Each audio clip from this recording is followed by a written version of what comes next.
من يهده الله فلا مضل له ومن يضلل فلن تجد له وليا مرشدا وأشهد أن لا إله إلا الله وحده لا شريك له ولا ضد ولا ند ولا مثيل له ولا مثال له وأشهد أن سيدنا قال تعالى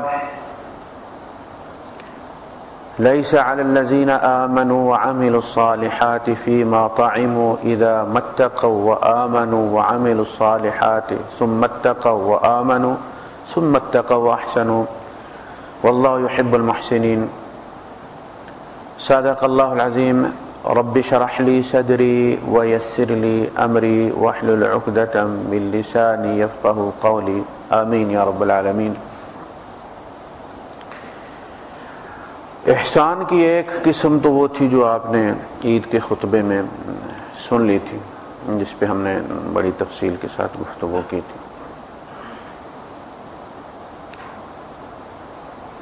ایک احسان یہ اس میں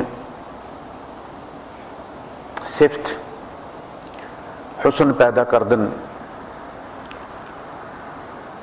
فعل کے طور پہ آئے اور محسن فاعل ہے۔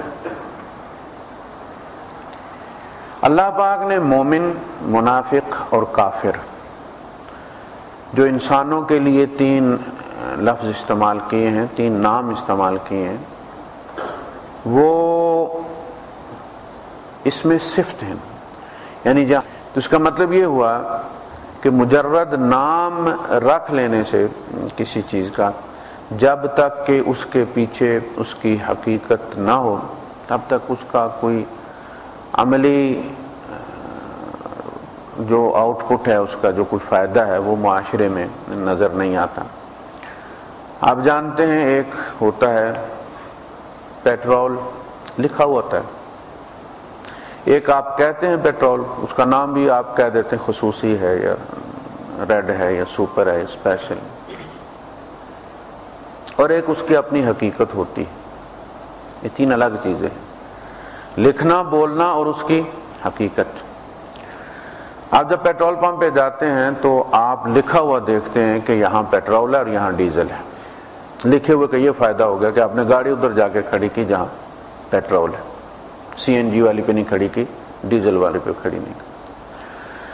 اس کے بعد جب بندہ آپ کے پاس آتا ہے تو آپ اس کو کہتے ہیں کہ بھائی پیٹرول ڈالو، بھائی اس کا نام لے رہے، خصوصی فل کرو گے، کہنے کا بھی فائدہ ہو گیا، بولنے کا بھی فائدہ ہو گیا، پیٹرول کہنے کا بھی، لکھنے کا بھی، یہ دو فائدے ہو گئے اس کے۔ اب ایک ہے اس پیٹرول کی حقیقت، پیٹرول ڈالا جائے گا۔ اگر مجرد کاغذ پر لکھ کے پیٹرول آپ ٹنکی میں ڈال دیں، وہ پیپر لکھا تو پیٹرول ہی ہے نا، آپ کوئی نکال کے وہاں سے دیکھے گا بھی تو پیٹرول ہی لکھا ہوا، لیکن اس کی حقیقت نہیں۔ آج کا جو ہمارے پاس ایمان ہے یہ بالکل اس لکھے ہوئے پیٹرول کی طرح ہے، اس لیے ہمارے کردار کی گاڑی چل نہیں رہی ہے، اور ہم یعنی خود سے شرم آتی ہے کہ ہم ایسا معاشرہ ہیں کہ جس میں پستی کی ہر حد ٹوٹ چکی ہے،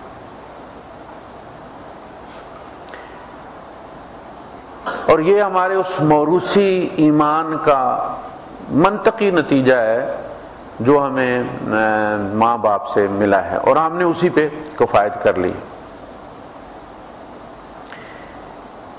امام غزالی رحمۃ اللہ علیہ نے احیاء العلوم میں جب توبہ کا باب شروع کیا ہے تو انہوں نے کہا کہ سب سے پہلے توبہ جو ہے وہ موروثی ایمان سے کرنی چاہیے، سب سے پہلی توبہ موروثی ایمان سے۔ موروثی ایمان کا فائدہ حد بلوغت تک پہنچنے سے پہلے ہے کہ بندہ بالغ ہونے سے پہلے مر جائے تو وہ اللہ کے یہاں مومن اور مسلمان تسلیم کیا جائے گا، اور اس کو انڈر ایج ہونے کی وجہ سے مسلمانی کا فائدہ مل جائے گا۔ جب وہ بالغ ہو جائے گا تو اب اس پہ جس طرح نماز روزہ اپنا فرض ہو گیا، اسی طرح ایمان بھی اب اپنا اس پر فرض ہے کہ وہ خود تلاش کرے اور اپنے یقین کی بنیاد پر شہادتین دے۔ آپ کو مسئلہ بیان کیا جا چکا کئی دفعہ کہ امام یوسف رحمۃ اللہ علیہ جو بعد میں چیف جسٹس بنے اسلامی ریاست کے،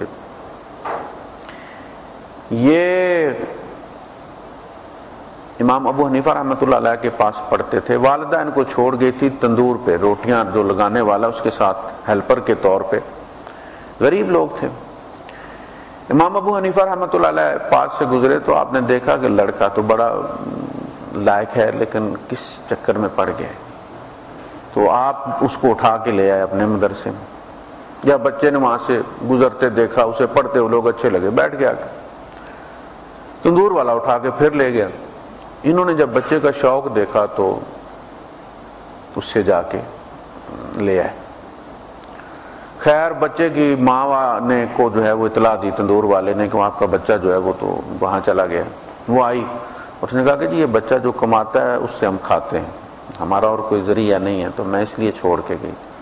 تو آپ نے کہا یہ بچہ کتنے لیتا ہے وہاں سے؟ کہ جی اتنے لیتا۔ آپ نے ڈبل اس کی والدہ کو دینا شروع کر دیا منتھلی، اور کہا کہ اس کو یہاں چھوڑ جاؤ۔ تو انہوں نے ایک مسئلہ پوچھا، مجلس بھری ہوئی تھی، تو انہوں نے کہا کہ امام صاحب اگر کوئی بندہ عشاء کی نماز پڑھ کے سو گیا ہے اور پھر اسے اطلاع ہوا ہے تو اب اسے کیا کرنا چاہیے؟ تو آپ نے کہا کہ اسے اٹھ کے غسل کر کے اب عشاء کی نماز پڑھنی چاہیے۔ جو لوگ اور بیٹھے ہوئے تھے وہ بڑے پریشان ہوئے، اس لیے کہ مسئلہ اس طرح نہیں، آپ نے نماز پڑھ لی ہے اور آپ کو اطلاع ہو گیا تو کوئی مسئلہ نہیں ہے، اب آپ غسل کر کے فجر کی نماز پڑھ لی۔ آپ نے کہا وہ نماز غسل کرے اور عشاء کی نماز پڑھے۔ تو اس پہ جب مجمع نے استفسار کیا کہ حضرت یہ کیا مسئلہ آپ نے بیان کر دیا، تو آپ نے کہا یہ تمہارا مسئلہ نہیں ہے، یہ اس کا مسئلہ ہے، اس لیے کہ یہ بالغ ہو گیا ہے، اور وہ جو پہلی اس نے عشاء پڑھی ہوئی تھی وہ نفلی عشاء تھی۔ نابالغ جو نماز پڑھتے ہیں ان پہ فرض نہیں، جو اس کی شرائط ہیں وہ یہ کہ مسلمان ہو، عاقل ہو، بالغ ہو۔ تو یہ جو بچے اسی لیے زیادہ سختی جو ہم لوگ کرتے ہیں نا، ہڈیاں توڑنا شروع کر دیتے ہیں بچوں کی نماز نہ پڑھنے پہ، یہ اسی لیے غلط ہے۔ یہ تو انہیں ریہرسل کے طور پہ پڑھایا جا رہا ہے، اگر ایک آدھ مس ہو جاتی ہے یا جماعت مس کر دیتا بچہ تو اتنا تشدد نہیں کرنا چاہیے جتنا جوا کھیلنے پہ کیا جاتا ہے۔ پھر بچے کے لیے اگلا دروازہ کھل جاتا ہے کہ میں اس سے بڑا بھی کرتا یار تو ہونا تو یہی تھا۔ تو گویا وہ جو عشاء اس نے پڑھی تھی وہ نفلی تھی، اب وہ بالغ ہو گئے، اب اس کی اپنی عشاء اس پر فرض ہو گئی ہے، اب اسے فرض پڑھنی پڑے گی، اس کے ذمے ہے۔ پہلے والی عشاء اس کے ذمے نہیں تھی،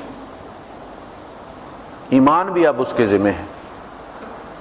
اور یہ کتاب اسی لیے محفوظ کی گئی ہے انسانوں کے لیے کہ ہر بالغ ہونے والا بچہ اس میں خدا ڈھونڈے، اس میں اللہ کو ڈھونڈے، اس کی قوتوں کا ادراک کرے اور پھر اس پر ایمان لائے۔ جب اس طرح آدمی اللہ کو جانچ کر، پرکھ کر، پڑھ کر اور جان کر ایمان لائے گا تو پھر در در دھکے نہیں کھائے گا۔ ہماری عمر گزر گئی ہے، 60 سال کے ہو گئے، ہمیں پتہ ہی نہیں کہ اللہ کیسا ہے۔ ہم اپنی کمزوریوں کو اللہ کی طرف منسوب کر دیتے ہیں۔ کبھی اللہ کو زرداری سے آپ جی آپ کی گائے گم ہو جائے، زرداری کے پاس رپورٹ کریں گے یا تھانے میں جائیں گے؟ یہ تھانے ہی تو ایمان لوٹ کے لے گئے تمہارا۔ جب وہ کہتا ہے وہ تمہارے ساتھ ہے، ہوا معکم اینما کنتم، پھر تمہیں کہیں جانے کی کیا، رپٹ درج کرانے کی کیا ضرورت ہے، وہ خود تمہارے پاس۔ تو ہمارا ایمان موسٹلی 99.9% مسلمانوں کا موروثی ہے، چونکہ اس سے کام چل رہا ہے لہذا ہمیں مزید کی طلب بھی کوئی نہیں۔ نکاح ہو جاتا ہے اور جنازہ پڑھ دیا جاتا ہے اور بینیفٹ مل جاتے ہیں۔ اب ایک نماز پڑھنے والے اور نماز نہ پڑھنے والے مسلمان میں کیا فرق ہے؟ کوئی نہیں، ایک ہی ڈیرے میں دونوں رہتے ہیں۔ ہو سکتا ہے جو نماز نہیں پڑھتا اس کا نام ماں باپ نے بڑا سنوار کے عبداللہ رکھا ہوا ہو، اور جو نماز پڑھتا ہے اس کا نام محمد بوٹا ہو۔ اب نام کے لحاظ سے وہ اللہ کا بندہ ہے، کام کے لحاظ سے یہ اللہ کا بندہ ہے۔ تو سب سے پہلی توبہ موروثی ایمان سے، اپنا ایمان تلاش کرو، اب بالغ ہو گئے، اور پھر جب تمہیں پتہ چل جائے گا کہ جس رب پر تم ایمان لائے ہو، قرآن حکیم میں کیا ہے؟ کوئی فقہی مسائل بیان ہوئے؟ کچھ بھی نہیں، ایمانیات ہی ہیں یہ ساری، اللہ کی صفتیں ہی ہیں ساری۔ کہیں وہ بتاتا ہے کہ اس نے کیسے قوموں کی قومیں تباہ کر دی، بتایا نقصان میرے ہاتھ میں ہے۔ تو عز من تشاء و تذل من تشاء کا مطلب کیا ہے؟ عزت اور ذلت میں دیتا ہوں، زندوں کو مردہ، مردوں کو زندہ میں کرتا ہوں، نفع کو نقصان میں، نقصان کو 99 نام کیا ہے؟ اللہ کی صفتیں ساری، شکتیاں اس کی وہ 99، اور ہم لوگوں کے قدم چاٹتے اور چومتے پھرتے۔ تو سب سے پہلے اللہ کی ذات کا علم، فَعْلَمْ، نبی کریم صلی اللہ علیہ وسلم کو اللہ پاک نے حکم دیا، فَعْلَمْ أَنَّهُ لَا إِلَهَ إِلَّا اللَّهُ، کہ اللہ کے سوا کوئی الہ نہیں۔ اب الوہیت کو سمجھو کہ ہر وہ در جس سے تمہیں امید وابستہ ہے وہ تمہارا الہ ہے۔ مومن اسباب کو استعمال کرتا ہے لیکن مومن اسباب پر توکل نہیں کرتا، اسے امید نہیں لگاتا، وہ اللہ پر توکل کرتا ہے، اسے پتہ ہے کہ اللہ یہ کر سکتا ہے، یہ اس کی کنوکشن ہے۔ عربی انگلش کی ایک ضرب المثل ہے کہ ایکشن فالوز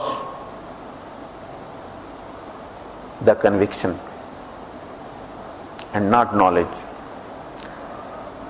عمل ہمیشہ یقین کے تابع ہوتا ہے، علم کے تابع نہیں ہوتا۔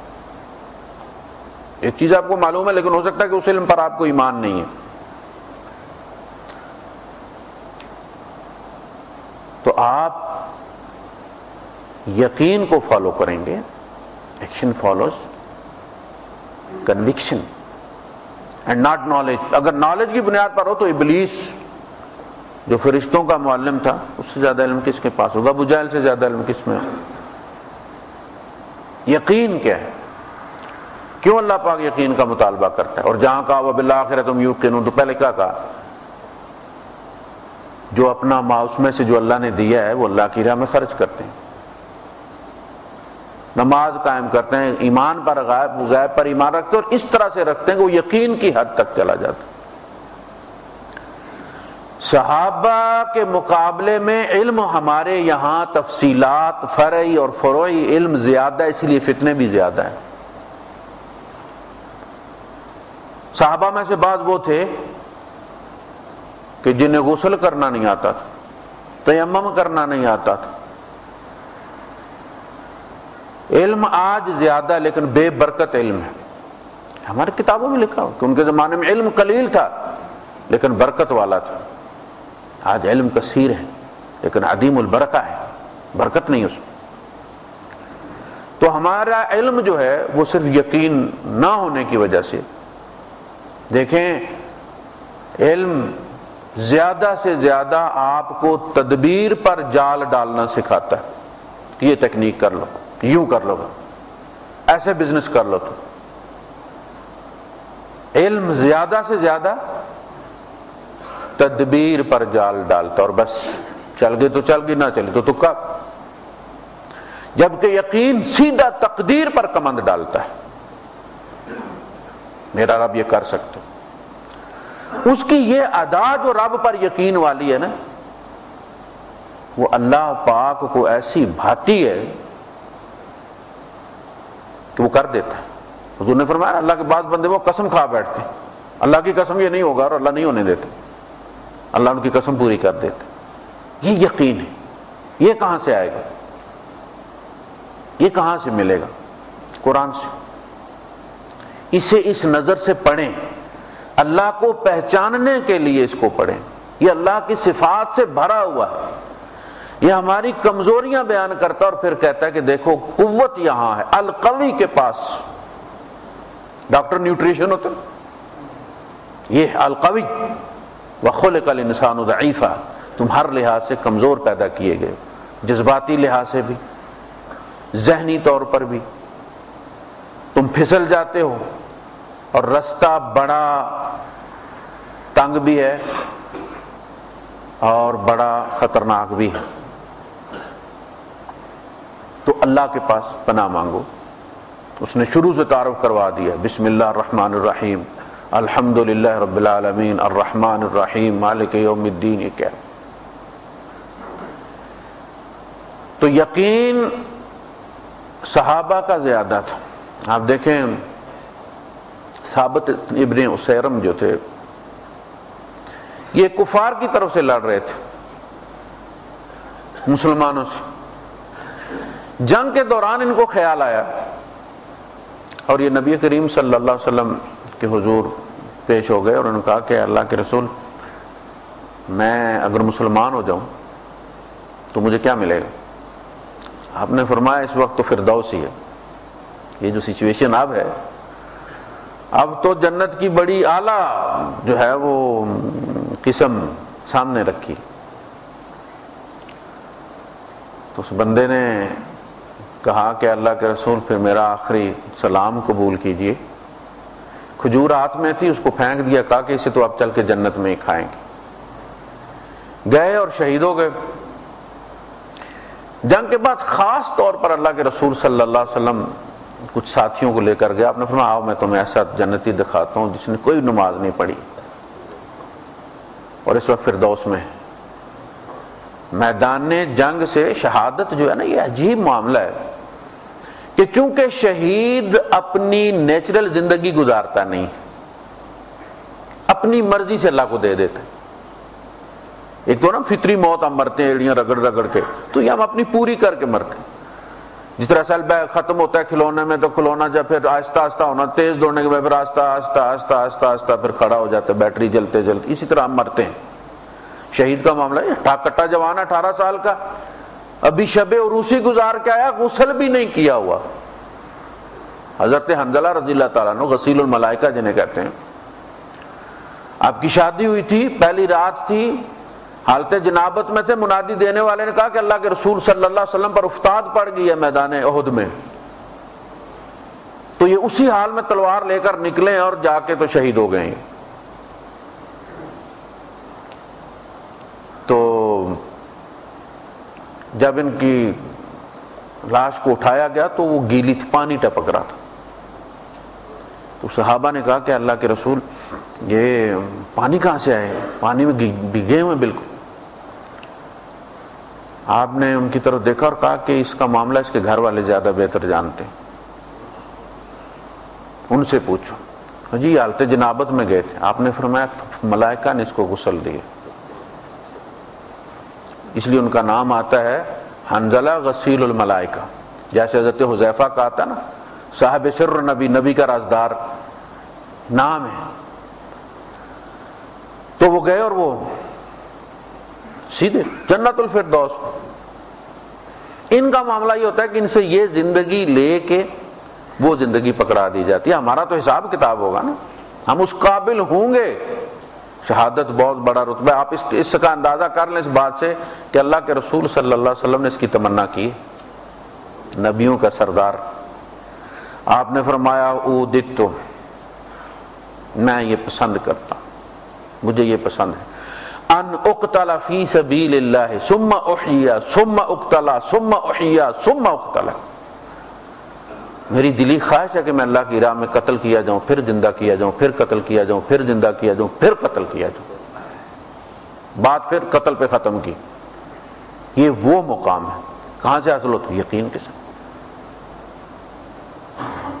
یقین اگر نہیں ہے تو دیکھ لیں، بندہ دبئی جانا نہیں چاہتا، خواب خواب آپ سے بتا رہے ہیں کہ جی فلاں ایئر لائن کا اتنا ٹکٹ اور فلاں ایئر لائن کا اتنا ٹکٹ، وہ دماغ خراب ہوا آپ کا. ہم مولویوں کا یہی حال ہے کہ لوگ جانا ہی نہیں چاہتے اور ہم بیٹھے ہوئے ٹکٹ بتانے کے لیے جناب کہ یہ اتنا سستا ملتا اور اتنا سستا ملتا فلاں جانا. جانا کس نے ہے؟ جس نے فیصلہ کر لیا جانے کا، اسے دور جانے کی ضرورت ہی نہیں ہے، جنت اس کے اپنے گھر سے شروع ہوتی ہے۔ ماں باپ جنت نہیں ہے، 2 دروازے ہیں، اللہ کے رسول صلی اللہ علیہ وسلم نے فرمایا، 2 دروازے کھلے ہوں۔ دیکھیں نا، ایک سامنے انٹرنس ہے، ایک بندہ گھوم کے پھر کے دوسری طرف سے جاتا ہے تو سب کو پتہ چل جاتا ہے، دیکھنے والوں کو، کہ بیچارہ کہیں گاؤں سے آیا ہے، پتہ نہیں ہے اسے۔ تمہارے اپنے گھر میں جنت، ماں کے قدموں کے نیچے، تمہارے پڑوس میں جنت، پڑوسی کہتے ہیں تم جنتی ہو، حضور فرماتے ہیں واجبت، واجب ہو گئی، اعمال سائڈ پہ رکھ دیے جائیں گے، کہا جائے گا جو جانتے ہو اس کی گواہی میں قبول کرتا ہوں، جو تم نہیں جانتے، اللہ فرماتا ہے جو تم نہیں جانتے میں تمہیں قیامت کے دن شرمندہ نہیں کروں، معاف کر دوں گا۔ آپ نے کہہ دیا یہ اچھا آدمی تھا، آپ کے ساتھ وہ اچھا ہے، آپ نے کہہ دیا جی اچھا آدمی ہے، نیک آدمی ہے، اور جب وہ اس کے اعمال کھول کے آپ کے سامنے رکھیں گے تو پھر شرمندگی ہوتی ہے نا، اللہ نے کہا میں شرمندہ نہیں کروں گا، میں پھر کھولوں گا نہیں۔ انتم شہداء للہ فی الارض، تم اللہ کے گواہ ہو زمین پر، تم نے کہہ دیا جنتی۔ حضور نے سے پوچھا ایک بندے نے کہ اللہ کے رسول مجھے کیسے پتا چلے کہ میں اچھا آدمی ہوں؟ آپ نے فرمایا تیرا پڑوسی تمہیں کہہ دینا تم اچھے ہو تو تم اچھے ہو، جائیے جا کے پوچھئے لوگوں پڑوسیوں سے کیا کہتے ہیں۔ تو ہمارے یہاں چونکہ کہا یہ جاتا ہے، جب ایمان کی ہم تفصیل بیان کرتے تو کہتے ہیں کہ اقرار باللسان و تصدیق بالقلب، ہم زبان سے اس کا اقرار کرتے ہیں اشہد ان لا الہ الا اللہ و اشہد ان محمد رسول اللہ، اور دل سے اس کی تصدیق کرتے ہیں، بس ہو گیا کام۔ جو نماز نہیں پڑھتا آپ اس سے بھی پوچھو، اسے کوئی شک نہیں ہے اللہ کے اللہ ہونے میں، مسئلہ کیا ہے؟ اقرار ہو گیا، تصدیق ہو گئی، ہم مومن ہیں۔ تو میں نے عرض کیا نا کہ یہ جو فقہا نے تقسیمیں کی ہیں نا، ڈیٹیلز میں گئے ہیں، تو وہ کہتے ہیں نا سیٹن از ان ڈیٹیلز، شیطان ہمیشہ تفصیلات میں چھپا ہوا ہوتا ہے، مغالطے تفسیروں میں ہوتے ہیں، ترجمے میں کوئی نہیں ہے۔ جو اس دلدل میں اترتا ہے مقدر سے ہی پلٹ کے آتا ہے۔ تو انہوں نے جیسے میں نے کہا کہ انہوں نے عبادات کا لفظ جب استعمال کیا تو ہم نے نماز روزے کو عبادت سمجھ لیا، اور نماز روزہ ہم کر لیتے ہیں تو ہم سمجھتے ہیں کہ اللہ کی بندگی کر لی ہم نے۔ وما خلقت الجن والانس الا لیعبدون، اللہ نے مجھے نماز روزے کے لیے پیدا کیا، وہ میں نے کر دی ہے۔ باقی جو تجارت ہے یہ تو ظاہر ہے کچھ پیٹ میں جائے گا تو عبادت بھی ہوگی نا، تو تجارت میرا اپنا معاملہ ہے، اس میں مجھے کھلا چھوڑ دیا گیا، حالانکہ ایسی بات نہیں ہے۔ عبد کا ہر لمحہ، اس کی نیند، اس کا جاگنا، اس کا اٹھنا، اس کا بیٹھنا عبدیت ہوتا ہے۔ جو عبد ہوتا ہے، لفظ عبد اللہ نے استعمال کیا کیوں ہے؟ چونکہ گھروں گھروں میں غلام تھے، سب کو پتا تھا غلامی کس کو کہتے ہیں۔ غلام اپنی مرضی کا نہیں کھاتا، اپنی مرضی کا نہیں پہنتا، اس کا نام بھی مالک رکھتا ہے۔ بایزید بستامی غلام خرید کر لائے، پوچھا تمہارا نام کیا ہے؟ اس نے کہا جی آپ نے کیا کرنا ہے، جو آپ کو پسند ہے وہ رکھ لیں۔ غلام کا کیا نام ہوتا ہے؟ جو آپ کو پسند ہے، جو نیا کا خریدتا اپنی پسند کا نام رکھ لیتا، ہمارا تو اپنا پراپر نام کوئی نہیں ہوتا۔ کہا پہنتے کیا؟ کہا جی ہماری مرضی کہاں ہوتی ہے، جو آپ پہنا دیں گے پہن لیں گے۔ کھاتے کیا ہو؟ جو آپ کھلا دیں گے کھا لیں گے۔ آپ نے فرمایا اللہ کی قسم غلامی مجھے اس نے سکھائی، ایسا ہونا چاہیے مومن۔ تو عبد کی کسی جگہ ہاتھ رکھ کے آپ نہیں کہتے کہ اس وقت وہ غلام ہے اور اس وقت وہ آزاد ہے۔ اسی طرح اگر ہم عبد ہیں تو ہماری زندگی کا ایک لمحہ، ایک سیکنڈ جو ہے وہ بھی ایسا نہیں کہ جہاں کہا جائے کہ یہاں تم اپنی مرضی کر لو۔ ما لم یغرغر، یہ مرضی آخرت میں دی جائے گی، لکم فیہا ما تشتہی انفسکم، جہاں جو تم چاہو گے، جو تمہاری مرضی ہے وہ میری مرضی ہے، لیکن دنیا میں جو میری مرضی ہے وہ تمہاری مرضی۔ تو جس طرح عبد کی زندگی کو ٹکڑوں میں آپ ایڈٹ نہیں کر سکتے، اسی طرح کہ جی یہ سویا ہوا ہے تو اب یہ آزاد ہے۔ غلام سویا ہوا آزاد ہوتا تو 8 گھنٹے سو لیتا نا، مالک آواز دیتا تو اس کے رونگٹے کیوں کھڑے ہو جاتے؟ اس نے کبھی گلہ کیا کہ آپ نے مجھے نیند پوری نہیں کرنے دی، یا میں سویا ہوا تھا، بلکہ معذرت کرتا کہ میں سویا ہوا تھا۔ مومن جب ایمان کی نیند سوتا ہے تو وہ سویا ہوا نہیں ہوتا. کہا نا جو عشاء کی نماز جماعت کے ساتھ پڑھ کے سوتا ہے، فجر کی نماز اٹھ کے جماعت کے ساتھ پڑھتا ہے تو اللہ کے یہاں اسی طرح جیسے وہ ساری رات قیام میں رہا. اس کی نیند عبودیت کی نیند تھی، وہ ایک عبد کی نیند تھی. اور جو بغیر نماز کے سو جاتا ہے وہ ایک باغی کی نیند سوتا ہے. اگر اس رات وہ مر گیا تو باغی کی حیثیت سے گرفتار کیا جائے گا. تو دوسرا معاملہ عبادت والا وہ ہوا. دوسرا معاملہ یہ ہوا کہ اقرار باللسان و تصدیق بالقلب. منہ سے ہم نے کہہ دیا، دل ہمارا مانتا ہے، بات ختم ہو گئی، ہم بھی مسلمان. تو جو حشر ڈیموکریسی نے کیا نا ہمارے ملک کا، وہی حشر اسلام کا ہم مسلمانوں نے کی. ڈیموکریسی میں ایک امرود بیچنے والا اور علامہ اقبال دونوں کی رائے ایک جیسی ہے. اسلام کی جو شورا ہے وہ ایسی نہیں ہے. اسلام کی شورا اصحاب الرائے پر مبنی ہوگی. متعلقہ فیلڈ کے جو ایکسپرٹس ہیں ان سے مشورہ کیا جائے گا، ان کی رائے کو وزن دیا جائے گا. حضور نے فرمایا ابو بکر عمر میں اختلاف ہو جائے تو ان میں سے جس کی رائے میں چاہوں میں قبول کر لیتا ہوں، لیکن جب یہ دونوں کسی بات پر متفق ہو جائیں تو میں ان کی رائے کے خلاف کبھی نہیں کرتا. یہ اصحاب الرائے. جمہوریت میں ابو بکر صدیق رضی اللہ تعالیٰ کا ووٹ اور عبداللہ ابن ابی کا ووٹ ایک ہی، تو اسی لیے اوپر جا کے سارے عبداللہ ابن ابی بیٹھے ہوئے ہیں، کیونکہ اکثریت ان کی ہے. وَإِن تُطِعْ أَكْثَرَ مَنْ فِي الْأَرْضِ يُضِلُّوكَ عَنْ سَبِيلِ اللَّهِ. تم زمین پر بسنے والی اکثریت کا اتباع کرو گے، اطاعت کرو گے تو وہ تمہیں اللہ کی راہ سے بھٹکا کر لے جائیں گے.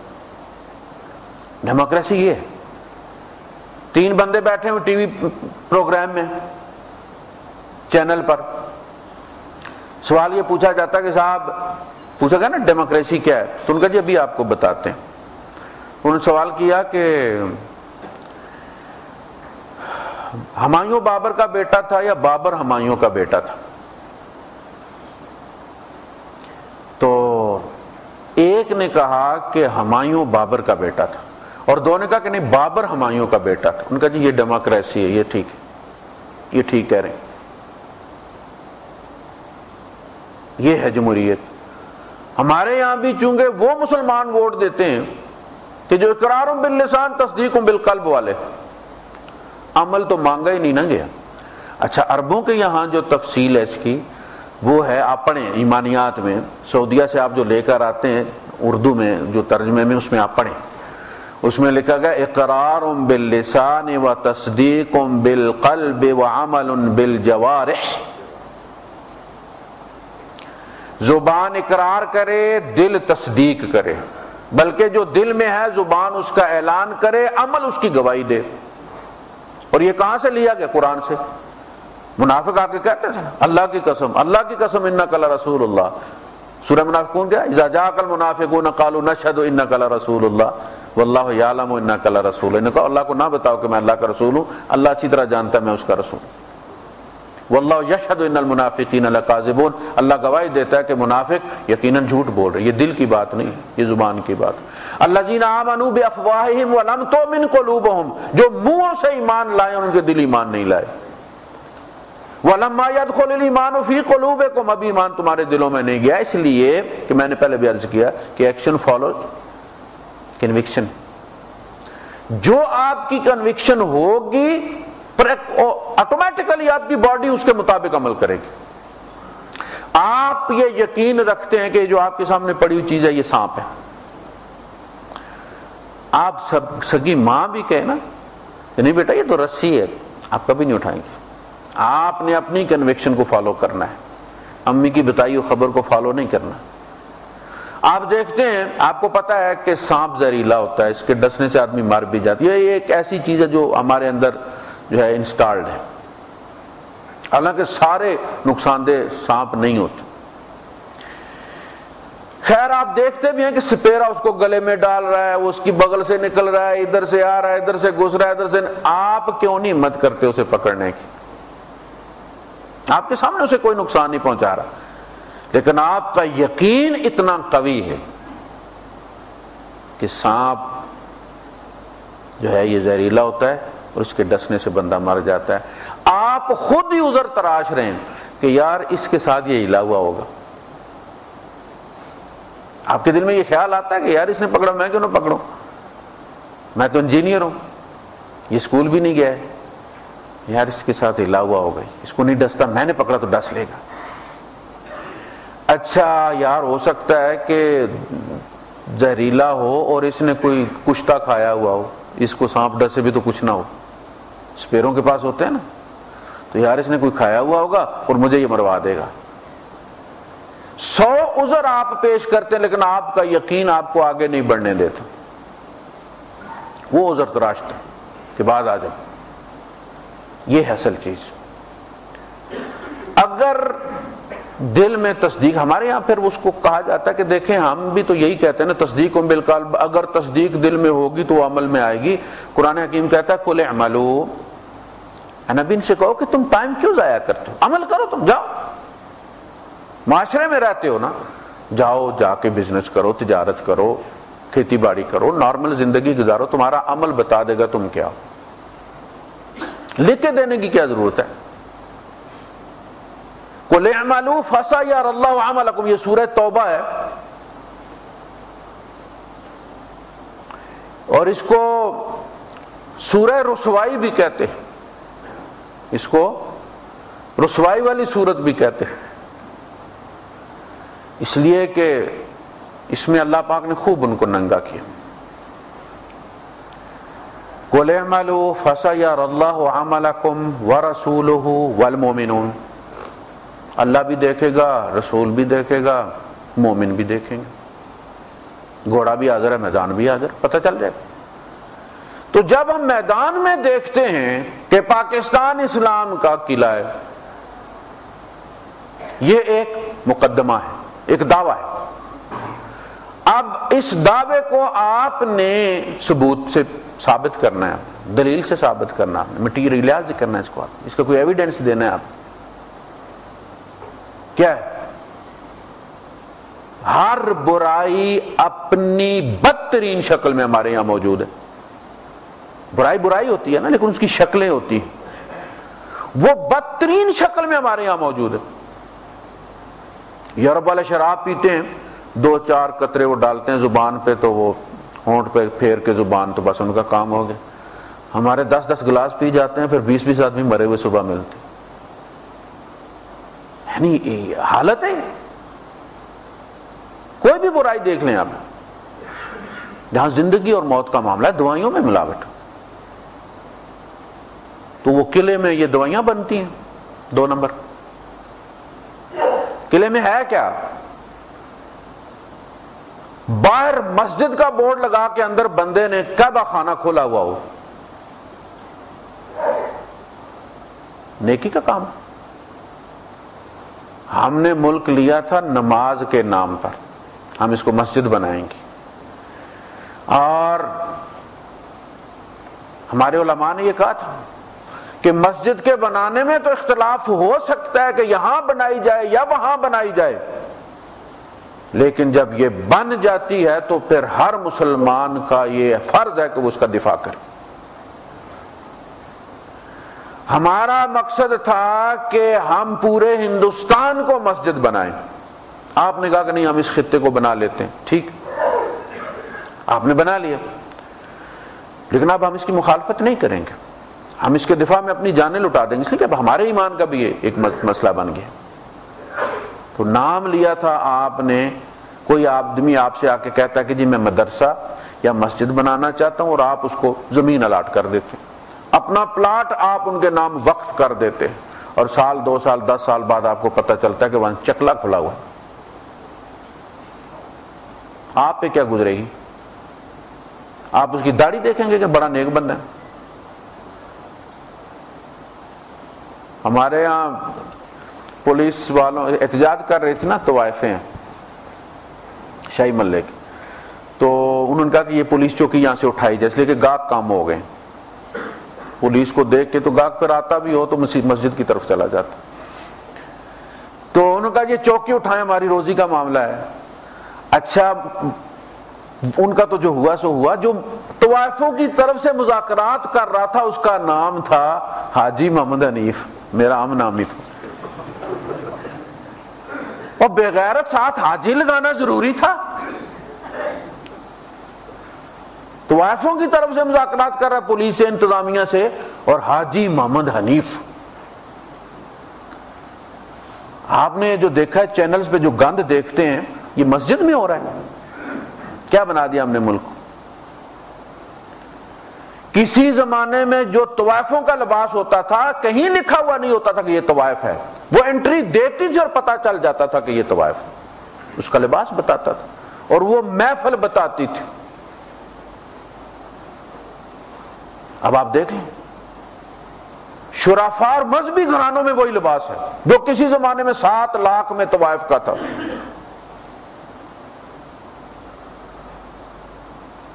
یہ کیا ہے؟ تو ہم نے اقرار باللسان اور تصدیق بالقلب. صبح شروع ہوتا ہے تو فرمان الہی تلاوت سے. دیکھیں اب سیاست اللہ کے ساتھ بھی ہم کرتے ہیں.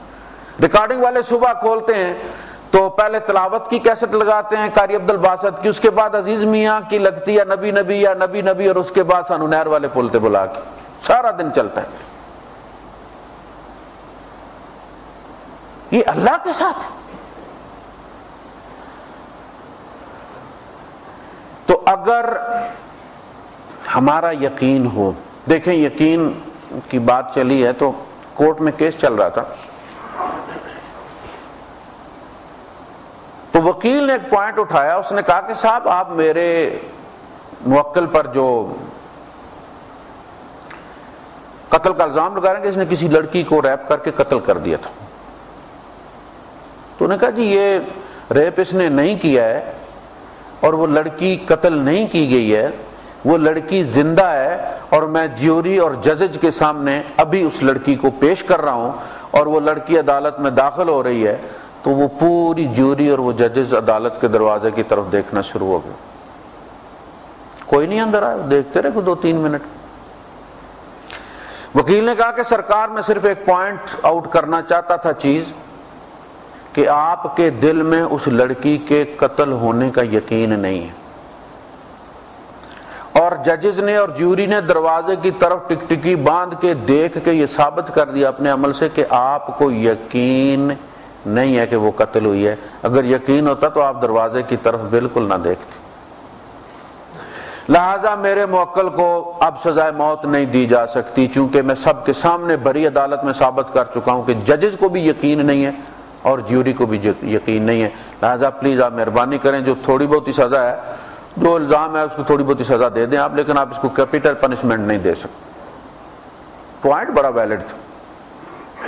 فیصلہ جب آیا تو ججز اور جیوری نے اتفاق رائے سے ملزم کو سزائے موت سنا دی. اتفاق رائے سے، جو کبھی کبھی ہوتا ہے، بڑا ریئر ہوتا ہے جیوری اور ججز ایک ہو جائیں. اور جیوری بھی 51-49 کے اس پہ اصول پہ ہوتی ہے. متفق ہو جائے جیوری، یہ بھی بہت کم ہوتا ہے. ججز بھی متفق ہو گئے، جیوری بھی 100% ساری اتفاق یونانیمس فیصلہ آیا کہ ملزم کو سزائے موت دے دی جائے. اب اس کا وکیل پریشان ہو گیا کہ جی یہ کیا ہوا ہے؟ اس نے کہا جی وہ آپ کی دلیل کام آ گئی ہے. کہا جی کیسے؟ انہوں نے کہا جناب پوری جیوری اور ججز تو دروازے کی طرف دیکھ رہے تھے، ملزم نے آنکھ اٹھا کے نہیں دیکھا کیونکہ اسے پتا تھا مار چکا ہوں، اس نے آنا کہاں سے. یا تو پہلے اسے سمجھایا ہوا ہوتا نا کہ تم تڑپ کے دیکھنا دروازے کی طرف، تو وکیل بھی تو پھر کھا جاتے نا. لیکن آپ دیکھیں انہوں نے کہا کہ ہمیں یقین نہیں تھا لیکن اس کو یقین تھا، اسی لیے اس نے دروازے کی طرف نہیں دیکھا. تمہاری دلیل کی بنیاد پر ہم اس کو سزائے موت دے رہے ہیں. تو ہمیشہ جو کنوکشن ہے، جو یقین ہے، جس کو حاصل کرنے کا ذریعہ قرآن حکیم ہے، اس لیے کہ قرآن حکیم سے جو ملتا ہے وہ اصلی اور رجسٹرڈ ایمان ہوتا ہے، اس کے ساتھ ڈرائیورز بھی ہوتے ہیں.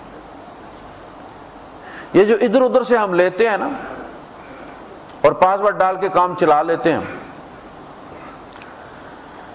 اس سے وقتی کام تو چلتا رہتا ہے لیکن چیزیں پاپ اپ ہوتی رہتی ہیں. شک کا بلبلہ آتا رہتا ہے. پاگل تو نہیں ہو کہ مولوی کے پیچھے لگ کے تم سارا کچھ گنوا رہے. یقین ہے نا،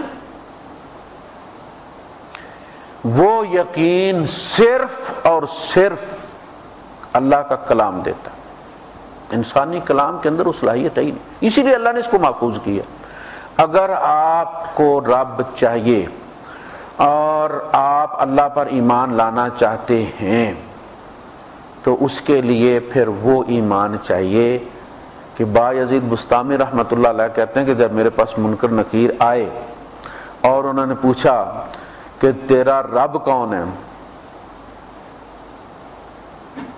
تو میں ان سے یہ کہوں گا کہ پہلے تم اللہ سے پوچھ لو کہ آپ بایزید کو اپنا بندہ تسلیم کرتے ہیں؟ اگر اللہ نے کہہ دیا کہ ہاں میں اس کو اپنا بندہ تسلیم کرتا ہوں تو مجھ سے پوچھنے کی ضرورت ہی نہیں، اور اگر میں نے کہہ بھی دیا کہ میں اللہ کا بندہ ہوں اور اللہ میرا رب ہے اور اس نے نہ قبول کیا تو میرے جواب کا تو کوئی فائدہ نہیں۔ یہ یقین ہو کہ ہاں میں نے ایک بندے کی زندگی گزاری ہے اور میں نے بہت دفعہ اللہ کی خاطر اپنی پسند ناپسند کو ترک کیا ہے، قربانی دی ہے۔ بعض دفعہ ایسا بھی ہوتا ہے کہ وہ جو کہا گیا نا لن تنالوا البر حتى تنفقوا مما تحبون، تم تب تک نیکی کی اصل کو نہیں پا سکتے جب تک کہ وہ نہ قربان کرو جو تمہیں محبوب ہے۔ تو اس سے مراد صرف بکرا دمبا نہیں ہوتا، مال و متاع نہیں ہوتا، بعض کنسیپٹ بھی ایسے ہوتے ہیں جو ہمیں بڑے عزیز ہوتے ہیں، مقدس ہوتے ہیں ہمارے لیے، لیکن جب اللہ کی بات سامنے آ جاتی ہے تو پتہ چلتا ہے کہ ہم تو زہر اٹھائے پھرتے تھے، ہم تو سانپ کو سینے سے ہار سمجھ کے سانپ گلے میں ڈالا ہوا تھا ہم نے، اللہ کا شکر ہے مر نہیں گئے اس سے پہلے کہ ہماری آنکھیں کھل گئیں۔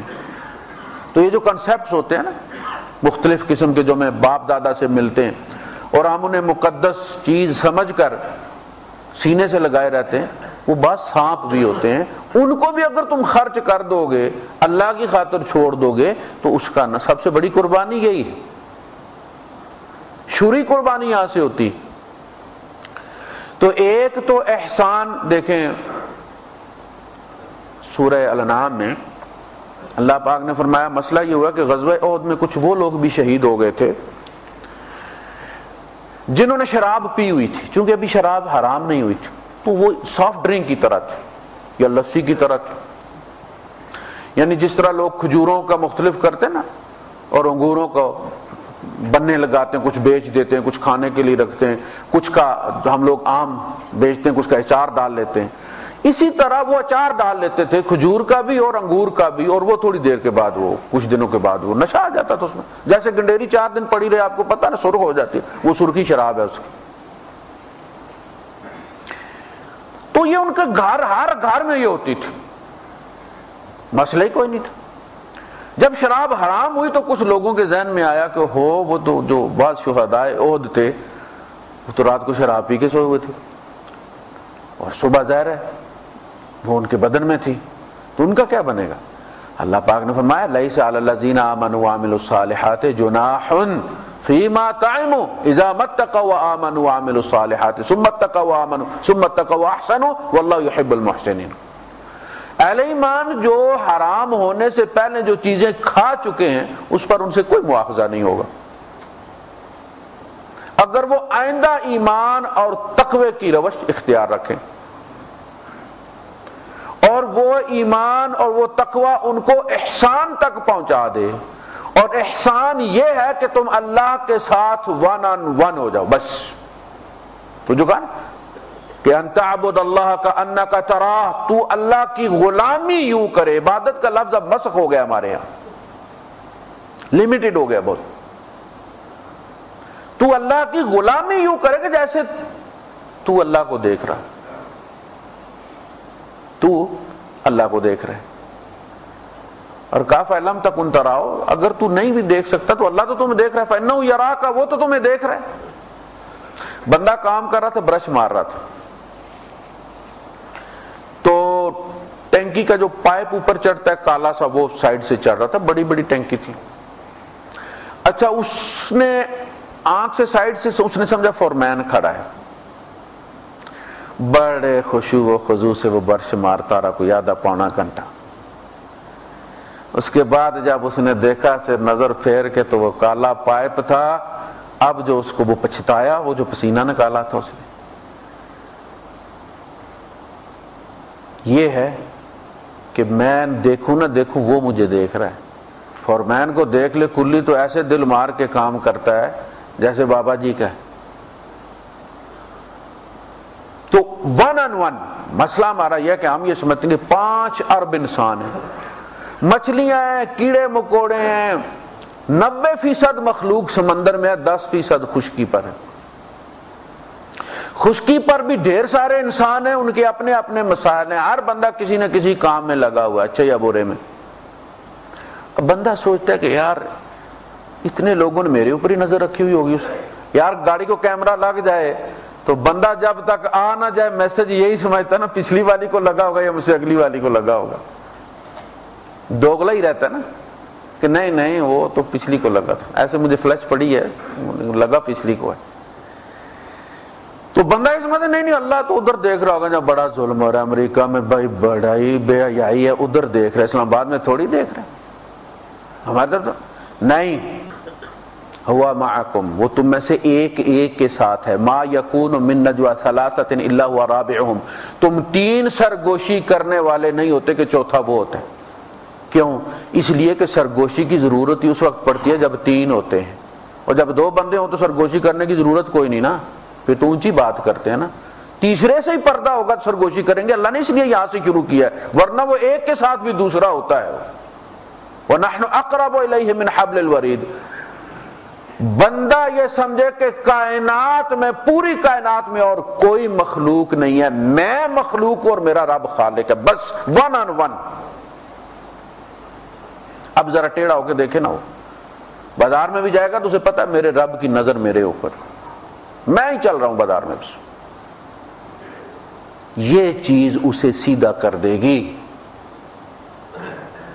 صحابہ کہتے ہیں کہ ہمارے اوپر اس چیز کا اتنا استغراق ہوتا تھا اللہ کی نگرانی کا کہ ہم آسمان کی طرف سہولت سے سر اٹھا کر نہیں دیکھا کرتے تھے, اللہ کے جلال کی وجہ سے.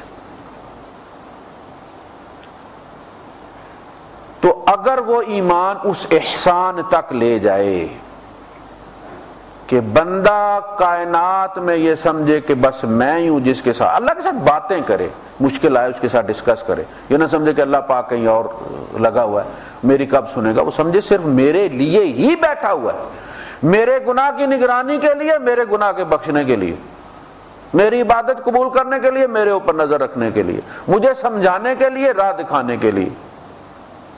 وہ فارغ ہے, کبھی اس کی لائن بیزی نہیں ملتی, کافر کو بھی بیزی نہیں ملتی.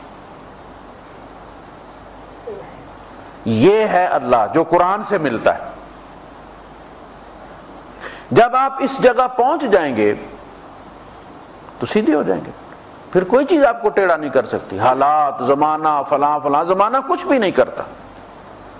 زمانہ انسانوں سے بنا ہے, انسان زمانے سے نہیں بنے. سوسائٹی کس کو کہتا ہے؟ چند گھر جڑتے ہیں, محلے جڑتے ہیں, شہر جڑتے ہیں. گندگی کہاں سے آتی؟ گھروں سے نکل کے آتی. یہ جو آپ کو باہر اتنا ہجوم نظر آتا ہے بگڑی ہوئی عورتوں کا, یہ گھروں سے نکل کے آتی. رات کو سنسان ہو جاتے ہیں بازار, گھروں میں چلی جاتی. صبح پھر کسی حاجی صاحب کے گھر سے نکلتی ہے, کسی قاضی صاحب کے گھر سے نکلتی ہے, کسی مولوی صاحب کے گھر سے نکلتی ہے, کسی شاہ صاحب کے گھر سے نکلتی ہے, چینل پہ آ جاتی. طاہرہ سیدی تھی نا. تو افراد مل کر سوسائٹی بناتے ہیں اور گالیاں سوسائٹی کو دیتے ہیں, معاشرے کو گالیاں دیتے ہیں, زمانے کو گالیاں دیتے ہیں. بھائی جب اچھے زمانے تھے تو سورج کتنے بتے چڑھتا تھا, دسمبر میں, اس زمانے میں بھی سردی ہوا کرتی تھی. دن 24 گھنٹے کا ہوتا تھا, دن 7, ہفتہ 7 دن کا ہوتا تھا. نمازیں اس زمانے میں 5 ہوتی تھی. آج کا طواف کے بھی 7 ہی پھیرے تھے. زمانے میں بدلا کیا ہے؟ ہم گالی دیتے نا. وہ جو اقبال نے کہا کہ تیرے دریا میں طوفان کیوں نہیں, اس لیے کہ دریا میں ہی نہیں, ہم تو جوڑ ہیں. تیرے دریا میں دیکھے روانی ہوتی ہے، تازے خیالات آتے ہیں، عمرانیات جو ترقی ہوتی ہے وہ دریا کی طرح بہاؤ ہے، آپ کبھی اس کے سامنے بند نہیں باندھ سکتے، رکے جب تو سل چیر دیتی ہے، یہ پہاڑوں کے دل چیر دیتی ہے، نظریات کے سامنے جو سینہ صبر نہیں جی میرے ہی زمانے کے، آپ اپنے زمانے کا اپنا پرانا فوٹو دیکھیں ذرا، آج سے 20-25 سال پہلے جب آپ کی شادی ہوئی تھی، ہنسی آ جاتی ہے لباس دیکھ کے، اس زمانے میں فیشن ہوتا تھا، یہ آپ ہی تھے نا۔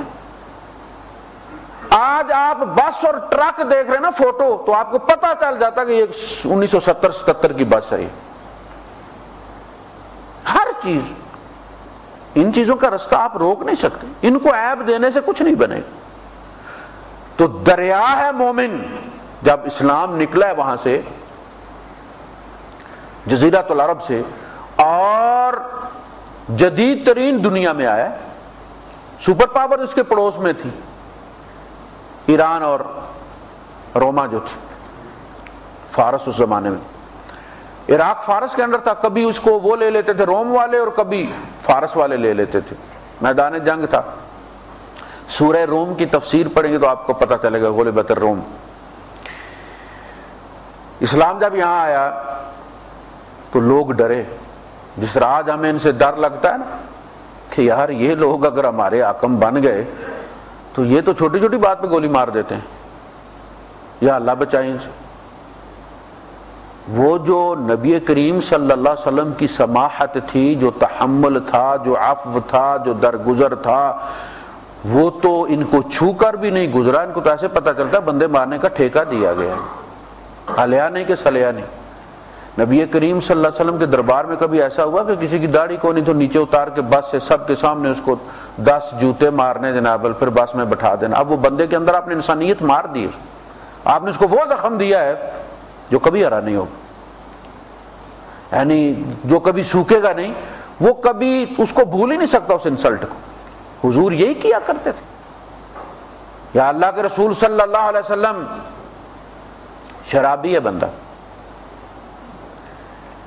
اور اب دیکھیں یہ صحائح ستہ کی بخاری اور مسلم کی متفق علیہ روایت ہے کہ بندے کو کوڑے مارے گئے اور لوگوں نے اسے برا بلا کہا اور کہا کہ اللہ اس کو رسوا کرے، یہ کتنی بار لایا جاتا ہے شراب کی سزا کے لیے۔ تو اللہ کے رسول صلی اللہ علیہ وسلم نے فرمایا کہ اپنے بھائی کے خلاف شیطان کی مدد مت کرو، اپنے بھائی کے خلاف شیطان، اس لیے کہ وہ بھی اس کو رسوا کرنا چاہتا ہے اور تم بھی دعا کر رہے ہو کہ اللہ اس کو رسوا کرے، تو تمہارا اور ابلیس کا ٹارگٹ ایک ہو گیا، تم اس کی صف میں جا کھڑے ہوئے ہو۔ جہاں تک میرا تعلق ہے، جہاں تک میرا تعلق ہے، میں یہ گواہی دیتا ہوں کہ یہ اللہ اور اس کے رسول سے محبت کرتا ہے۔ آپ نے دیکھا مولانا بدر عالم میرٹھی رحمت اللہ علیہ نے جو ترجمان السنہ لکھی ہے 4 جلدوں میں، اس میں انہوں نے اس کی ہیڈنگ دی ہے کہ گناہگار بھی اللہ اور اس کے رسول سے محبت کر سکتا ہے۔ اچھا، جب آپ نے یہ فرمایا کہ اما انا، جہاں تک میرا تعلق ہے، تو میں گواہی دیتا ہوں کہ یہ اللہ اور اس کے رسول سے محبت کرتا ہے، بس اتنی ساری بات تھی۔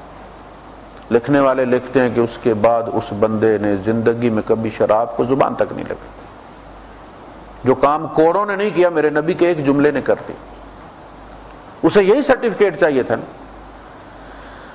تو پھر جب مسلمان وہاں سے نکلے اور سپر پاورز کو انہوں نے فتح کیا، تو تلوار کے زور پر فتح نہیں کیا، لوگ تیار بیٹھے ہوتے تھے کہ وہ آئیں، اس لیے کہ ان کا کلچر ایسا تھا، ان کا کردار ایسا تھا کہ وہ اس گلے سڑے حکمرانوں سے جان چھڑانے کے لیے بیٹھے ہوتے تھے۔ پھر اسلام جب آیا ان علاقوں میں، تو چونکہ یہ علاقے وہ تھے جن کے پاس کتاب کوئی نہیں تھی، ہم بڑے خوش قسمت لوگ بھی ہیں اور بڑے بد قسمت لوگ بھی ہیں۔ خوش قسمت اس لحاظ سے ہیں کہ ہمارے پاس اللہ کا آخری خطاب موجود ہے انسانیت سے، اور یہ بہت اعزاز کی بات ہے، اور بد قسمتی یہ ہے کہ ہم اس کو کھول کے بھی نہیں دیکھتے اس نظر سے کہ اس سے رستہ پوچھیں اور اس سے کردار بنائیں۔ اچھا انہیں خدا کی تلاش تھی، وہ تو انسان کے اندر پیاس رکھی ہوئی ہے نا، اللہ نے اقرار جو کر کے آیا ہوا ہے۔ تو ان علاقوں میں اللہ کی تلاش کے نت نئے طریقے لوگوں نے ایجاد کیے ہوئے تھے۔ لوگ چلہ کشی کرتے تھے، عیسائیوں میں راہب۔ اچھا یہ جو ضربیں وغیرہ لگاتے تھے اور جو حبس دم کی مشقیں کرتے تھے اور جو تسبیح کھڑکاتے تھے، تسبیح کا اپنا کام۔ اچھا یہ آپ دیکھتے ہیں کہ ہندوؤں میں بھی مالا اور ہماری جو تسبیح ہے، یہ عرب کا کلچر تسبیح تھے ہی نہیں کبھی۔ یہ ہمیں ضرورت پڑتی ہے، میرے پاس بھی ہے، میرے مرشد کی دی ہوئی ہے، بڑی موٹی ہے اور وہ کام کرتی ہے اپنا، یعنی یہ ایک نفسانی مشق ہے جس کے ساتھ آپ جب اس کو کھڑکاتے ہیں خاص ٹون میں۔ تسبیح کھڑکانا بھی ایک فن ہوتا ہے، جس طرح آپ کہتے ہیں بیڈمنٹن تو سٹیپس جو ہے وہ آپ کو پتا ہوتے ہیں۔ یہ جو تسبیح، یہ والی تصوف والی تسبیح ہے نا، ایک تانا دیا جاتا ہے کہ اسے تسبیح پھیرنا نہیں آتا۔ یہ دو قسم کی تسبیح ہوتی ہے، ایک عزیمت کی ہوتی ہے، ایک رخصت کی ہوتی ہے۔ یہ ریزونیٹ کرتی ہے۔ فوجی جب مشق وہ لیفٹ رائٹ کرتے وہ پل کے اوپر پہنچتے ہیں تو لیفٹ رائٹ توڑ دیتے ہیں، وہ چھوڑ دیتے ہیں، نارمل چلتے ہیں، پھر پل کراس کر کے پھر لیفٹ رائٹ ان کا شروع ہوتا ہے، اس لیے کہ ان کے قدموں کی وہ جو ریدم ہے اس سے ریزونیٹ ہو کے پل نہ ٹوٹ جائے۔ اتنی بڑی بات ہے۔